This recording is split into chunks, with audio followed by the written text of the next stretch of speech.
আসসালামু আলাইকুম রহমতুল্লাহি ওয়া বারাকাতুহু। সবাই কেমন আছেন? আশা করছি আপনারা সবাই অনেক বেশি ভালো আছেন।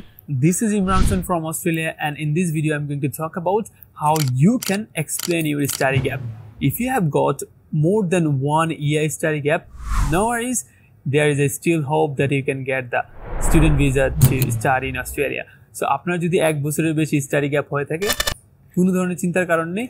আপনি সুন্দরভাবে সেটাকে এক্সপ্লেন করে স্টিল আপনি একটা আশা নিয়ে অস্ট্রেলিয়ার প্রসেসিংটা সামনে এগিয়ে নিয়ে যেতে পারেন। সো আজকের এই ভিডিওতে মূলত আমি কিছু ইম্পর্টেন্ট অ্যাডভাইস দিব আপনাদেরকে, যে অ্যাডভাইসগুলো আপনারা নিয়ে রাখবেন অবশ্যই, আর ওই অ্যাডভাইস অনুযায়ী আপনার সামনে আগান, ইনশাল্লাহ দেখবেন যে আপনি আপনার ভিসাটা পেয়ে যাবেন। আর যারা নতুন আমার এই ভিডিওটি দেখতেছেন, যারা ক্লাস 10-এ পড়ে, ইভেন যারা ইন্টারমিডিয়েট লেভেলে পড়তেছেন, তারা অবশ্যই এই বিষয়গুলো মাথায় রাখবেন যেন এইচএসসি পরীক্ষা শেষ হওয়ার সাথে সাথে তোমরা নিজেদেরকে প্রস্তুত করতে পারো যদি তোমরা অস্ট্রেলিয়াতে পড়াশোনা করতে চাও। So without further ado, let's dive into the main topic. Let me share a story with all of you. So the story begins in 2021. So 2021 সালে একটা স্টোরি আমি আপনাদেরকে বলতে যাচ্ছি। সেটা হচ্ছে যখন 2021 সালের শেষের দিকে আমি আমার এইচএসসি পরীক্ষাটা কমপ্লিট করি। বাই দ্য ওয়ে, আমি এইচএসসি 2021 সালের ব্যাচ। সো যখন আমি আমার এইচএসসিটা কমপ্লিট করি 2021 সালে, তখন মূলত আমি চিন্তায় পড়ে গিয়েছিলাম যে আমি কি করব। আমি কি দেশে স্টে করব নাকি আমি বাইরে পড়াশোনা করব। তখন আমার বাবা আমাকে বললো যে আমাদের একটা ইচ্ছা আছে, সেটা হচ্ছে আমাদের ছেলে মেয়েদের মধ্যে একজন হলেও বাইরে পড়াশোনা করবে। আর তখন মূলত অস্ট্রেলিয়ার ভিসা রেসিপিটা খুব ভালো ছিল, আর অস্ট্রেলিয়ার নাম ডাকও অনেক ভালো ছিল। যার কারণে আমি ভাবলাম, ঠিক আছে আব্বু, যেহেতু তোমরা চেয়েছো, তোমাদের এটা আশা, সো আমি চেষ্টা করবো তোমাদের আশাটা পূরণ করার জন্য। তারপর মূলত আমি বললাম যে আব্বু, যদি আমাকে বাইরে পড়াশোনা করতে যেতে হয় তাহলে আমাকে অবশ্যই আইএলটিএস দিতে হবে। তখন আমার আব্বু বললো, ঠিক আছে, নো ওয়ারিজ, আমরা তোকে আইএলটিএস এর প্রিপারেশনের জন্য সর্বোচ্চ সহযোগিতা করব। তারপরই মূলত আমি 2022 সালের শুরুর দিকে আমার কিছু ফ্রেন্ডের সাথে আমি মূলত ঢাকা মুভ করি। ঢাকা মুভ করার পর একটা স্বনামধন্য কোচিং সেন্টারে আমি ভর্তি হই। ওইখান থেকে আলহামদুলিল্লাহ ভালো ফিডব্যাক পেয়ে আমি মূলত আমার আইএলটিএসটা কমপ্লিট করি। বাই দ্য ওয়ে, অনেকেই বলবে যে আইএলটিএস করতে 6 মাস লাগে, আমার ক্ষেত্রে সেটা 2 বছর লেগেছিল। সো এখানে একটা ইম্পর্টেন্ট অ্যান্ড মজার একটা স্টোরি আছে কেন আমার আইএলটিএস করতে 2 বছর লেগেছিল। সো আইএলটিএস যতই করতেছিলাম ততই মনে হচ্ছিল যে আমি কিছুই পারি না, আমার মনে হয় এখন আইএলটিএসে বসা উচিত হবে না। সো অনেকগুলো মক দিয়েছিলাম, মকে ভালো আসতেছিল না। সো আমি কি করলাম, যে ফার্স্ট আইএলটিএসে বুক করলাম। হ্যাঁ, 3 মাস আগে আমি আইএলটিএস রেজিস্ট্রেশন করে ফেললাম। দেন খুব ভালোভাবে এই 3 মাস আমি নিজেকে প্রিপেয়ার করলাম। But at the end of the day I didn't feel satisfied for sitting for the IELTS. So আমি যেহেতু স্যাটিসফাইড হচ্ছিলাম না নিজের রেজাল্ট নিয়ে, দেন আমি কি করলাম, আরও 3 মাস পিছালাম। সো এখানে 6 মাস অলরেডি পিছানো হয়ে গিয়েছে, অলরেডি 1 বছরের প্রিপারেশন নেওয়া হয়ে গেছে। সো 1 বছর প্লাস 6 মাস, 1 বছর 6 মাস আমার মতো আইএলটিএস প্রিপারেশনটা ছিল। আর আমি আইএলটিএস প্রিপারেশন নিচ্ছিলাম কম্পিউটার ডেলিভারি, এবং আমি আইএলটিএস দিয়েছি কম্পিউটার ডেলিভারি। সো আইএলটিএস প্রিপারেশনটা স্টার্ট করি 2022-এর শুরুর দিকে, আর আইএলটিএস জার্নিটা শেষ হয় 2023-এর এপ্রিল মাসের 30 তারিখে, কারণ ওই দিন মূলত আমি আমার আইএলটিএস পরীক্ষাটা দিয়ে শেষ করি। সো আমার রেজাল্ট 2 দিনের মধ্যে চলে আসে, আলহামদুলিল্লাহ। I got band 7 overall, so no band less than 6 in each module in IELTS test, which was pretty much amazing for me. Yeah, I deserve this, I think. এই ছিল মূলত আমার আইএলটিএস এর বিষয়টা। At the same time আমি একটা mistake করে ফেলেছি, সেটা হচ্ছে আইএলটিএস যখন প্রিপারেশন নিই তখন কিন্তু আমি কোনো ধরনের এজেন্সির সাথে কথা বলিনি। আমি যদি আগে থেকে এজেন্সির সাথে কথা বলতাম তখন কিন্তু আমার স্টাডি গ্যাপ নিয়ে একটা প্রপার আইডিয়া থাকতো। পরবর্তীতে কিন্তু আমার মূলত এই গ্যাপটা পড়ে যায় না। পরে আমি কি করলাম, আমার যখন আইএলটিএস শেষ তখন মূলত আমি এজেন্সির কাছে যাই। এজেন্সি বলে, সো তোমার বিষয়টা তো খুব টাফ হয়ে যাবে। আমার যখন আইএলটিএস শেষ হয়ে যায়, যখন আমি আইএলটিএস স্কোরটা পাই 6.5, আর পরবর্তীতে ইউআর করেছিলাম ইনকোয়ারি অন রেজাল্টস, যেটাকে চ্যালেঞ্জ হিসেবে আমরা জানি। সো পরবর্তীতে সেটা 6.5 থেকে 7 হয় band, no band less than 6, কারণ ওইখানে কিছু মিসকনসেপশন ছিল। আর I was very much confident about my IELTS results that I don't deserve 6.5. I deserve more than that. So that's why I went for the EUR. Alhamdulillah, I got 7.5 in speaking from 6. Can you believe that? I got more than 1.5 in speaking. By the way, I will talk about these things later. So যে জিনিসটা নিয়ে কথা বলছিলাম সেটা হচ্ছে, যখন আমার IELTS এর স্কোরটা চলে আসে তখন মূলত আমি প্রস্তুত অস্ট্রেলিয়াতে পড়াশোনা করতে আসার জন্য। কিন্তু আমি এখানে অনেকগুলো মিস্টেক করে ফেলেছিলাম। আইএলটিএস রেজাল্টটা পাওয়ার পর আমি মূলত ব্যাংকে লেনদেন করা শুরু করি, বা ব্যাংকে যে এফডিআর সেটা তৈরি করি। সো ব্যাংকের এফডিআরটা তৈরি করার পর আমার তো অলরেডি 1.5 বছরের স্টাডি গ্যাপ পড়ে গেছে। এদিকে ব্যাংক ম্যাচুরিটি নাই, এদিকে আমি এজেন্সির সাথে কথা বলিনি।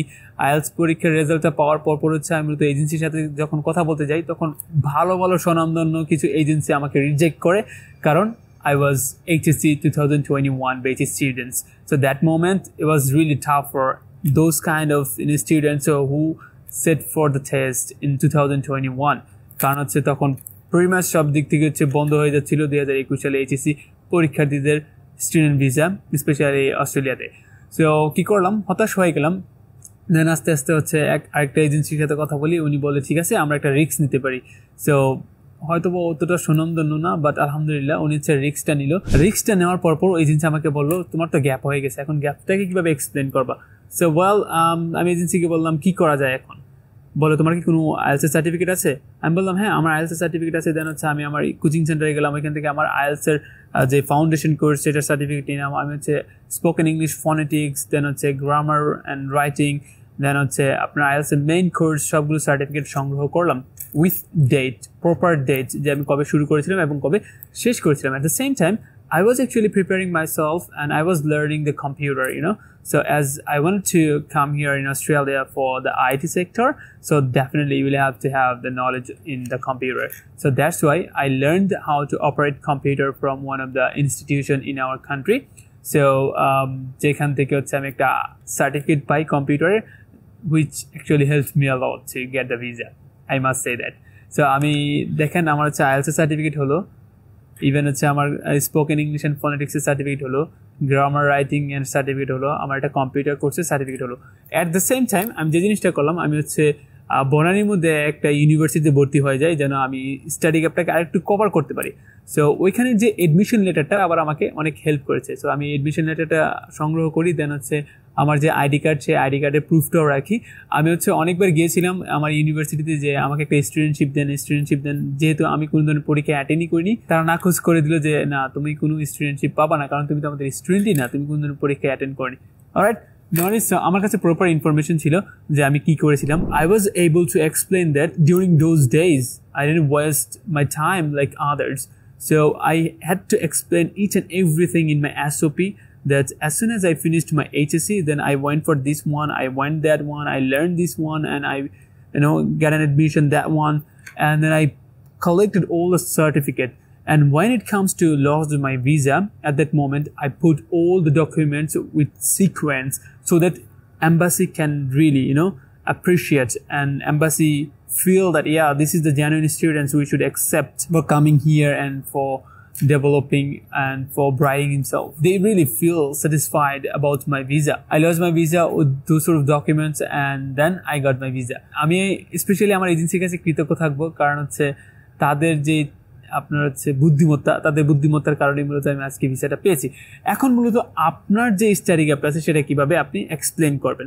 অলরাইট, সো আমি এখানে অনেক কিছু হিন্টস দিয়েছি, আপনি চাইলে ওই জিনিসগুলো কালেক্ট করতে পারেন। I'm not gonna actually recommend you to do these kind of things, but if you have the ability to come here in Australia and study here and you really deserve it, then you should.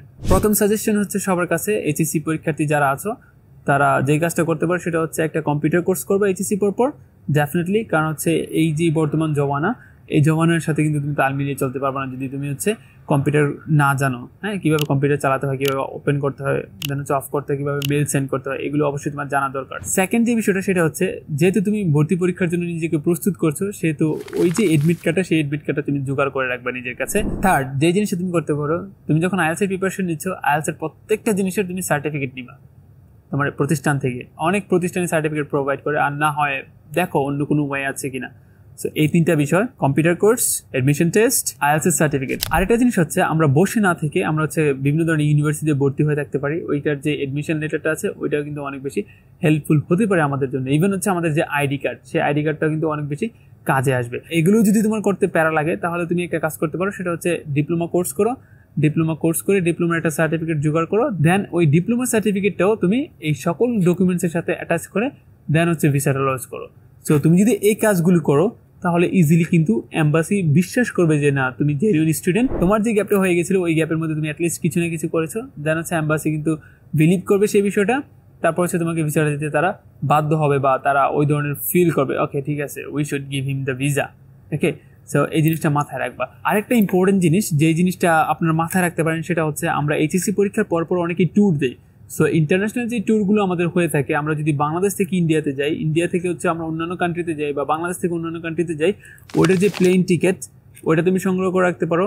ওটার যে information, ওটার যে ছবি, photograph, ওইখানকার জায়গাতে গিয়ে ওই জিনিসগুলো ইনফরমেশনগুলো তুমি নিজের কাছে রাখতে পারো। পরবর্তীতে যদি এম্বাসি থেকে কোনো ধরনের জিটি ক্লিয়ারেন্সের জন্য কল করে তুমি কিন্তু খুব সুন্দরভাবে সেই এক্সপ্লেনেশনটা দিতে পারবা যে আমি এইচএসসি পর আমি এখানে গিয়েছিলাম আমার রিফ্রেশমেন্টের জন্য। আর অস্ট্রেলিয়া এমন একটা কান্ট্রি, তারা অবশ্যই এই ধরনের যে এক্সকিউজ অথবা এই ধরনের যে রিজন, সেই রিজনগুলোকে খুব সিরিয়াসলি নেয়, কারণ তারা খুবই হাম্বল, খুবই ভালো। ওকে, এই যে ইনফরমেশনগুলো অ্যান্ড ডকুমেন্টসগুলোর কথা আমি বললাম, সেগুলো জোগাড় করতে পারলে, খুব সুন্দরভাবে অর্গানাইজ করতে পারলে ইনশাল্লাহ আপনি একটা ওয়ে পেয়ে যাবেন, একটা আশা পাবেন স্টুডেন্ট ভিসাতে অস্ট্রেলিয়াতে এসে পড়াশোনা করার জন্য। সো এই ছিল মতো আজকের ভিডিও। আশা করছি এই ভিডিও থেকে অনেক কিছু জানতে পেরেছেন। স্পেশালি এই ভিডিওটি তাদের জন্য কাজে লাগবে যারা নতুন, আর যাদের অলরেডি স্টাডি গ্যাপ পড়ে গিয়েছে তারা দেখেন অনেক ওয়ে আছে, এজেন্সির সাথে কথা বলেন, হয়তোবা তারা আপনাকে হেল্প করতে পারে। Alright everyone, so that's all for today and thank you very much for watching this video. ইনশাআল্লাহ নেক্সট ডে আরেকটা নতুন ভিডিও নিয়ে আপনাদের কাছে আসবো। অবশ্যই আপনারা যদি এই ভিডিওটি ভালো লাগে, এই ভিডিওর কমেন্ট বক্সে গিয়ে আপনাদের পরবর্তী কোন ধরনের ভিডিওটা প্রয়োজন বা পরবর্তী কোন ধরনের টপিকের উপর আমি ভিডিওটা বানালে আপনাদের জন্য হেল্প হবে, সেই কোয়েশ্চেনটা অবশ্যই আপনারা কমেন্ট বক্সে করবেন। চেষ্টা করবেন সবাই একই ধরনের কমেন্ট করার জন্য, so that I can pick the common comment and then I can answer these questions easily. Okay, সবাই ভালো থাকবেন, সুস্থ থাকবেন, আমার জন্য দোয়া করবেন। আসসালামু আলাইকুম ওয়া রাহমাতুল্লাহি ওয়া বারাকাতুহু।